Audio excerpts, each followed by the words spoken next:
Halo teman-teman, sebelum gua memulai video ini, kenalin kalian bisa panggil gua Isol. Karena kita udah berkenalan, langsung aja mulai videonya.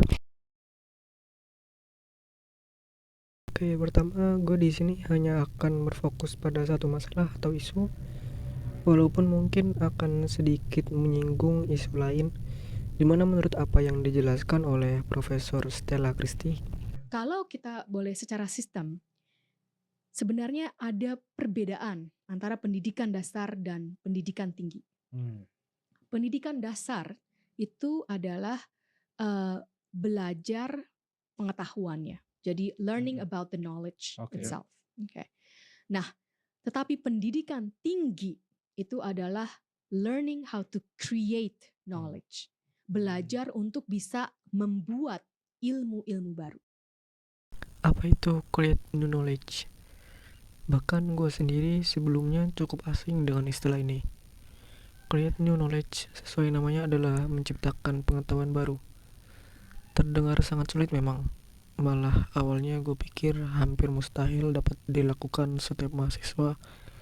Bahkan mungkin untuk setiap mahasiswa sekelas Harvard sekalipun.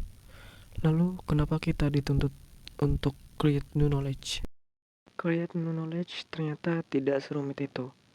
Yang ditekankan oleh sistem ini adalah proses. Semua proses create new knowledge ini akan dipimpin oleh dosen. Itulah kenapa isu ini bisa lompat atau berhubungan langsung dengan isu lain. Ya, kualitas dosen atau pengajar.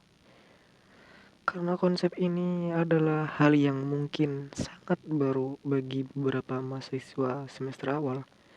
Dosen harusnya kompeten dan dapat menyajikan metode yang efektif sekaligus praktis dan mudah untuk dipahami oleh mahasiswa. Dan metode yang sangat umum dan efektif adalah research atau riset. Di universitas sudah sewajarnya jika mahasiswa diajarkan untuk riset, entah itu secara teori, praktek, atau dosen yang memberikan contoh langsung bagaimana dia melakukan riset. Tapi riset sendiri itu apa? Beberapa dari kita mungkin familiar dan sudah tahu riset bukan hanya bisa dilakukan oleh ilmuwan atau sejenisnya. Riset juga dapat dilakukan bahkan saat ini oleh setiap orang. Simpelnya, riset adalah proses mencari tahu data atau kebenaran tentang suatu argumen yang dimulai dari pertanyaan. Apakah sesimpel itu? Yes, sesimpel lu yang kepo sama istilah baru dan mulai nyari tahu di Google atau di TikTok. Lu yang penasaran sama tanggal rilis film, game, atau series yang udah tungguin. Itu juga termasuk riset. Hanya saja yang membedakan di sini hanya skala dan intensivitas. Nah, membahas masalah ini bisa berkembang ke isu lain. Yap, joki skripsi. Tentu saja tanpa mengabaikan isu dan masalah pendidikan tinggi kita yang lainnya, masalah ini cukup menarik. Karena kalau kita perhatikan lagi, ini adalah isu yang sangat fundamental.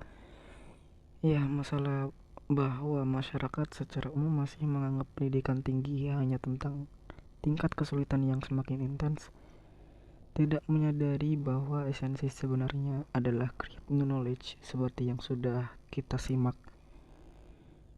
Yang jika ini memang benar, which is gue bukan mahasiswa, belum, yang tentu saja tidak bisa memberikan validasi based on experience, tapi gue rasa argumen ini cukup masuk akal. Yang jika memang benar, masuk akal jika isu-isu lain seperti dosen yang kurang kompeten atau joki skripsi bisa muncul. Sekarang bagaimana dengan solusinya?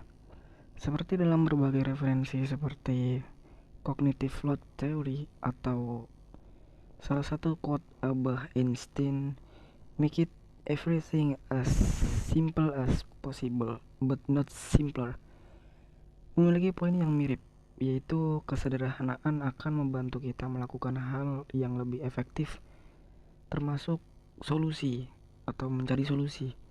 Karena dari awal masalah yang sudah kita bahas sepanjang video adalah hal yang cukup fundamental, gue pikir akan lebih mudah untuk pemecahan masalahnya. Oke, langsung aja gue jelasin. Kunci dari masalah ini cukup sederhana. Cukup dengan dimulai dengan diri kalian masing-masing. Ya, walaupun dosen kalian tidak kompeten sekalipun, kalian tentu saja bisa melakukan riset mandiri. Walaupun mungkin bukan bagian dari sistem universitas kalian, kalian bisa melakukannya, bahkan hanya dengan buku dan pensil, dan juga tentu saja dengan niat. Jika teman-teman tertarik dengan solusi ini, kalian bisa mencari tahu cara riset di internet. Oke, bersamaan dengan berakhirnya pembahasan video ini, gue mau mengucapkan terima kasih banyak kepada Bang Ferry Irwandi yang sudah memberikan kesempatan kepada setiap mahasiswa atau calon mahasiswa dengan objektif dan cukup adil. Gue juga mau mengucapkan Dirgahayu Republik Indonesia. Ya, gue gak berharap banyak sih selain yang terbaik untuk negeri kita tercinta ini. Thanks teman-teman udah mau nyempetin waktunya untuk nonton video gue sampai sini. Gue sangat berterima kasih. Like video ini jika lu suka, dislike jika lu gak suka, dan share juga ke teman-teman kalian, komunitas atau circle kalian jika merasa video ini bermanfaat.